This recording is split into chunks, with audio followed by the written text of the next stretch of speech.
So far on this offshore mothership adventure trip, we have caught some huge fish and set some new big personal bests along the way. It's really been an action-packed first 4 days with the crew from the Bounty Hunter. We started by adventuring in the western side of Great Barrier Island, and we spent the last 2 days here at the Mokohinau Islands. Today is our last day at the Mokes before we return back to the mainland for a crew change, and we're going to make the most out of a clear morning before heading back to the North Island to recharge, restock, and then recommit. Today we get close quarters with the rocks. Might just come back from that just a little bit. The caves,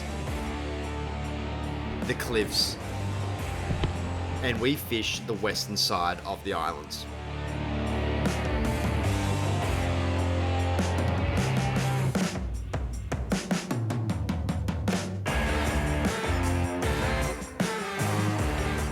Righto, good morning. So we're finally on. You can sit over my shoulder and watch what's going on. So the boat's behind us. We just got the paddle, our gear. I've rigged with soft baits this morning. So I got a 30-pound trace on the one that's behind me, 20-pound trace on this one. Got a 1/2 ounce on this one, a 3/4 on the other one. We're going to target somewhere between 6 meters to 8 and see if we can find those bombies that pop up to 1 meter. We'll make our way around. Weather should be sweet today. Look at it, it's all glassed out. So unlike the last few days where it's been a bit difficult, we should be able to actually spot the bombies today and have a look and actually target, you know, the edges and where we're going to hop our lures through. So I'm pretty pumped about that. It is only a short session, so we're on the 4th day. It's the last day, and we have, let me think, up until about midday when the captain's going to call us back in. So I'm going to concentrate today on just hitting that light stuff around the edges. Today's a perfect day for kings as well, but I'm going to leave that till next week. For personally, we got kings yesterday and we got some awesome fish yesterday, so I'm not too pushed for that. We're going to go through this place called the Arches. I'm going to show you what that looks like. I haven't seen it yet, but the boys are telling me it's absolutely beautiful. We're in, let me see here, 1/2 meter or so of water, a meter. Look at this. Isn't this amazing? Now, whilst the Mokes are around about 100 kilometres north of Auckland, the closest landmass that I guess you would call as mainland New Zealand actually sits around 50 kilometres west of our location. We're truly isolated at these islands, and that isolation means that the views are breathtaking and everything here is as it was thousands of years ago. And with the regulations and the rules that are imposed by the New Zealand government, hopefully they'll be here for us to enjoy for thousands more. Whilst tourists do come here and the local New Zealand fishers love to fish the Mokes, the fish here are still aggressive and it doesn't take a lot to convince a fish to eat your bait. There's a lot of pan-sized snapper around, perfect for the table, and as the last few days have shown us, there's a lot of trophy fish to be had here as well. May as well throw a line in here. It's not like there's not going to be any fish in here. Can you imagine getting a fish? So those rocks over there. How spectacular.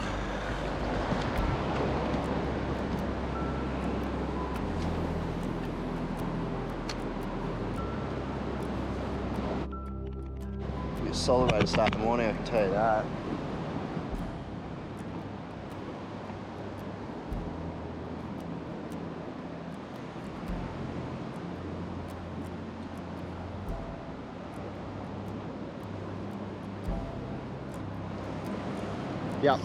Yep. No way. No way. Oh, what a great way to... Okay, this is sick. Tell me this is not the coolest thing. No effing way. I got a scale on the side too. That was pretty cool. So for the 4 or 5 days we've been on the water, we have not seen one other boat.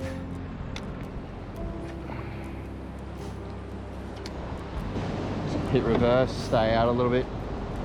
The water is so clear. Oh, that's a hit, that's a hit. See if it'll chase it. Must be small fish. Nothing on this backside. There's a little bit of a bommy over here on the right. I'm gonna hit that. Guys, you've got to check this out. Look at this. Little caves left.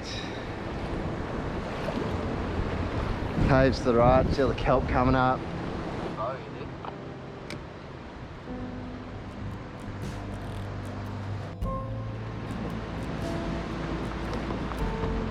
Oh, look at that. One of those redfishes below us. Little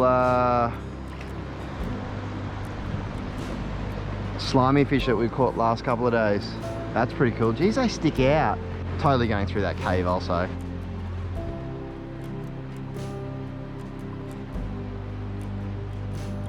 Crazy not to, right? Crazy not to. Look at this. So, no hookups in this area, but with the backdrop of that marble coloured rock face, the crystal clear water, the kelp and the fresh air, that was completely okay with me. All these trees on the side of the mountains just trying to survive, man. That's pretty cool. As I made my way between the rock walls and to get to the more exposed areas behind me, Marty, Bo, Cam, Ian and Peter all got onto the water and started to convoy through the maze of rock features that is the Mokes. Fishing at a place like this, it's pretty hard to stop the laughs, and both the jokes and the banter were being thrown around pretty regularly. As we made our way to the open water, the wash against the rock walls really caught my attention.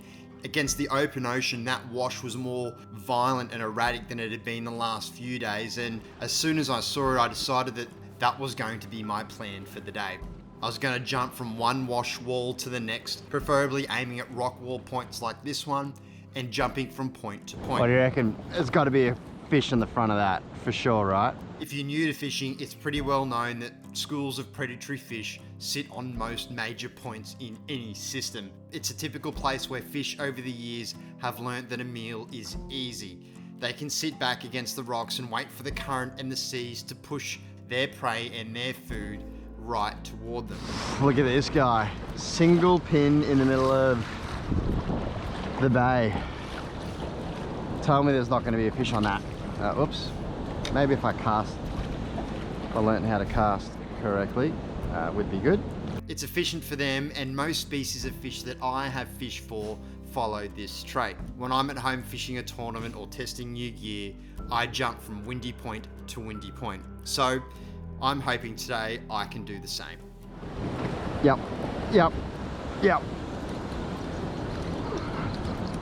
Back away.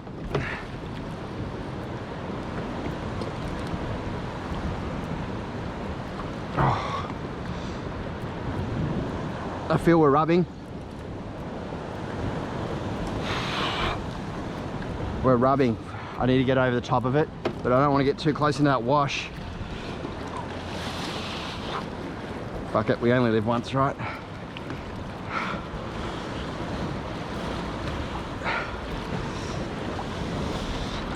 There's the rock ledge. Right, he's out. I've got the angle on him now. Yep, he's out.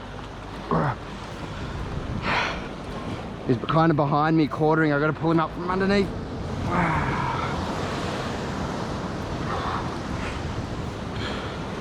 So we can turn him around. Ah, good size snapper. Little panty, as they say, folds the rod in half. There he is. Look at that.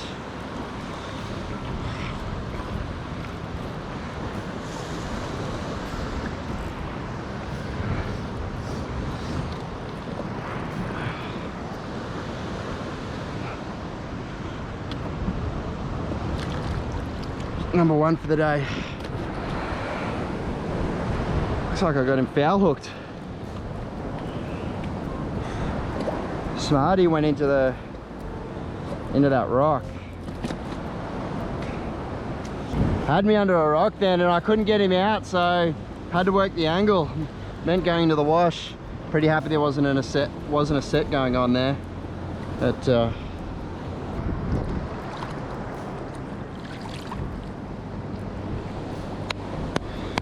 woo! Great way to start the morning. What do you reckon? In the wash. Just off that little point in between here too. It's pretty cool, eh? Perfect snapper fishing spot, right? Like wash, rocks. It's a good amount of swell as well. With at least one fish under my belt for the morning and with the sky a beautiful blue, I thought it'd be great to get the drone up of the other guys and get some top-down photos. But unfortunately, this is what I saw, a system moving in. I beelined it back to the boat to grab my wet weather gear, but the guys were starting to get pummeled. Yeah, it certainly wasn't forecast. We're only supposed to have 10, max 15, so this is out of the box. But yeah, six shelter for a bit and we'll just see how it goes for 10, 15. It's definitely pushing 20 with the odds on to the 25 knot are coming home. Yeah, that's what I'm getting too, mate. We'll just keep an eye on it and play it safe until we see how it's going to go. Yeah, and 35 knots coming back in. Easy 35 knots. Oh yeah, mate, she's 30, 40. The thing about that isolation I mentioned earlier, that same isolation that gave this place its natural beauty, was the same that made it dangerous. Bad weather from the Pacific Ocean can kick up quickly and catch you off guard if you are not careful. The truth is, whilst we have all the safety gear, including waterproof radios and lights and beacons, that stuff is all reactive. The best hope you've got in a kayak is to pedal as quickly as you can to the backside of some rocks and get out of the swell and wind and wait it out. I don't care who you are, if they're reporting 40 knot winds in the open ocean, that is not where you want to be. I don't know where this has come from, but yeah, we just got to hide from it. Luckily for us, it was only about 10 to 15 minutes of really strong winds, but as soon as it dropped under 25 knots though, I was straight on the radio trying to convince my guide, Steve, to play safety kayak for me. And like the legend he was, he agreed. He dropped his rods off back at the boat and then followed me around for the next 90 minutes to make sure that if I went over, he would be there to help. Sweet bite. I've got my safety guy behind me. Just sitting over there, Steve. Steve the legend. As a pair of kayaks, we started to hop from point to point, and sometimes, whilst I got a little bit close to the wash, we ended up picking up a good amount of fish.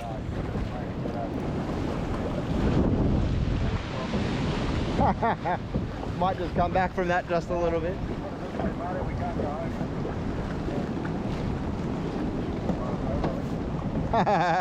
Whoopsie. Smash in the wash.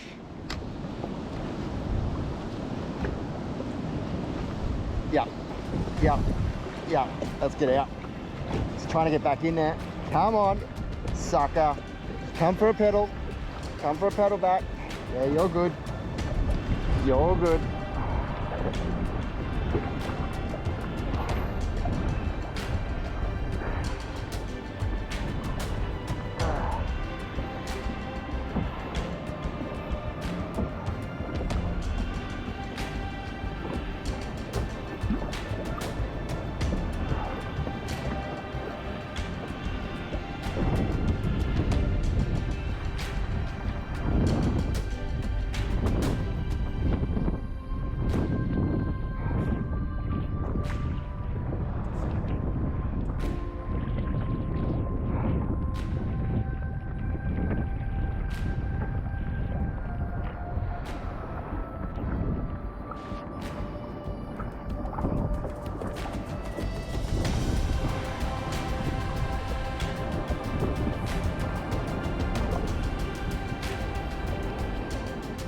Yeah! How good is that? Oh, there's some solid wash fishing going on here. Oh, how good is that? See if we can go for the thing that looks like squid. Try this right hand side now.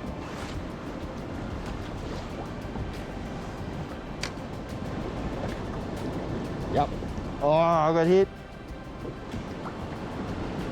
Yep. Oh!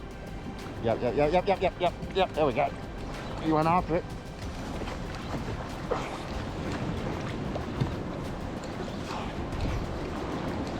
Oh, pumping wine, son. Pumping wines. Another nice little panty. 10 times this size. Oh, yep. Geez, they're all over this little area, aren't they?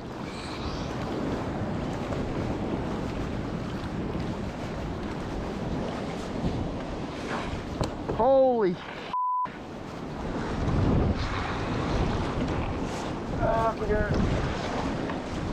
let's do a cartwheel around. Wow. Really tiny little snapper. Fuck. Oh, I've lost it. Holy hell. Oh, my arms. Man, after doing that for 4 days, my arms are just pumped. All right, we're going. Are we going back in? Hell yeah, we're going back in. Same spot. Yep. Same spot. Yep, there we go again. Smaller one.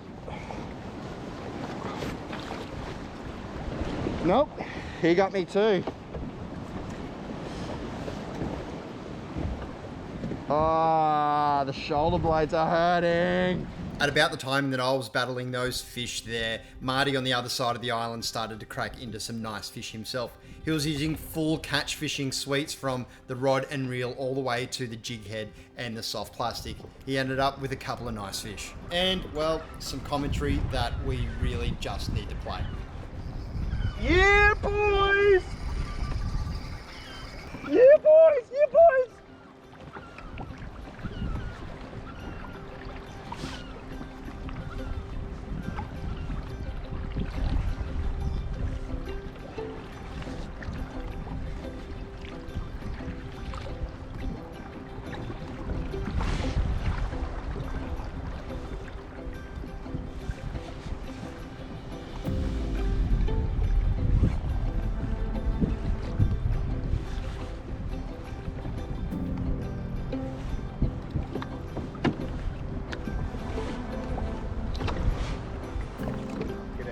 Shallows, bro. I can feel that. I can feel that. I can see that. I can see those rocks. You ain't getting me, boy. You ain't getting me. You ain't getting me. You lying. You lying, boy. Yeah, bros.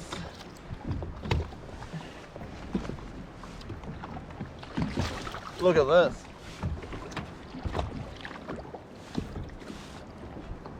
Yeah, boys. Yippah! Yeah, the boys. Yeah, boys. Snapper come back. Any type of who can see. Snapper come back. Oh, are we on? Was that a bite? Nah. Nah, can't have been. That was a bite. That was a bite. Yeah, boy! Oh, dropped him. Marty, Marty, Marty.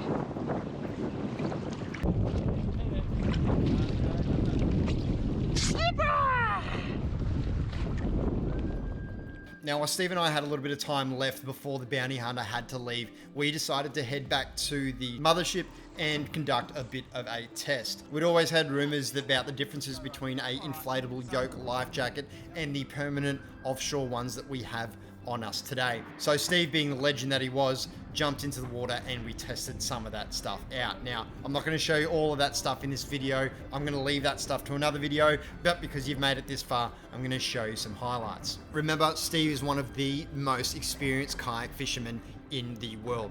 The guy's designed kayaks, he held a radio show about kayak fishing, and he holds multiple kayak fishing records. The guy basically lives on the water. And the fact that he cannot get back in using a yoke life jacket is probably a good message for us all. To show you the difference, we then put him in a permanently inflated life jacket, and this was the difference. See how easy he gets back in.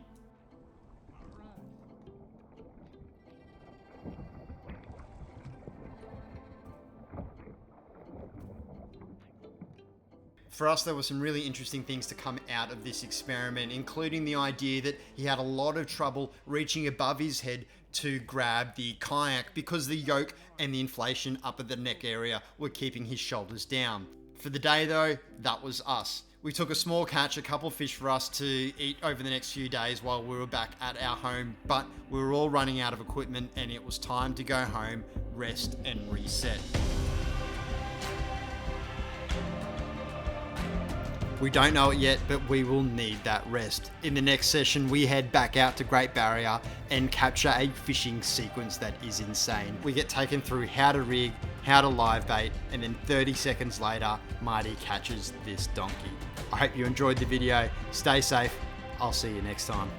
Yeah, buddy! Woo! Woo!